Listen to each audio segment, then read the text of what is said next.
এই জগতখন কাৰো বাবে স্থায়ী নহয়। সকলো এদিন নহয় এদিন ইয়াৰ পৰা আঁতৰি যাব লগা হ'ব। আমিও যাম। আমি কেতিয়াবা চকু মুদি যেতিয়া কল্পনা কৰোঁ তেতিয়া মনত এনেকৈ ভাৱ আহে, আমাৰ পূৰ্বপুৰুষ যিসকল আমাক এই জগতত তৈ তেখেতসকল সকলো গুচি গ'ল। দাদা, আইতা, আজো ককা, যিমান ককা আজো ককা যিমান আছিলে আৰু তাত তেওঁলোকৰ পিতৃ, মোটামুটি পৰম্পৰা হিচাপে আমাৰ যিসকল পূৰ্বপুৰুষ আছিল, সকলোৱে এই জগতখন, এই সংসাৰখন সুন্দৰ কৰি ৰাখিবৰ কাৰণে কিমান পৰিশ্ৰম কৰিছিল আৰু নিজে জীয়াই থাকিবৰ কাৰণে বহুত ষ্ট্ৰাগল কৰিছিল। কিন্তু সৰ্বশেষত কোনেও জীয়াই থাকিব পৰা নাই। আৰু এইটো প্ৰকৃতিৰ নিয়ম, জন্ম হ'লে মৃত্যু হ'বই লাগিব।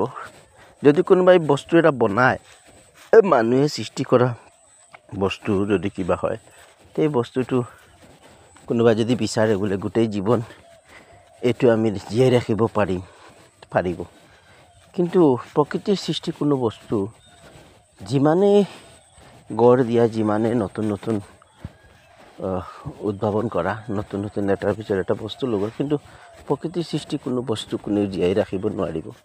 প্ৰকৃতিৰ সৃষ্টি বস্তু আজি নহয় কালি, এদিন নহয় এদিন সকলো গুচি যাবই লাগিব। যিমানে তুমি চিকিৎসা, যিমানে মানে শৰীৰৰ অংগ বদলি ৰখা, যিমানে চেঞ্জ কৰি ৰাখা, কাৰণ পৃথিৱীত এনেকুৱা মানুহ আছে, কোটি কোটি টকা তেওঁলোকৰ আছে, কিন্তু নিজকে জীয়াই ৰাখিব পৰা নাই।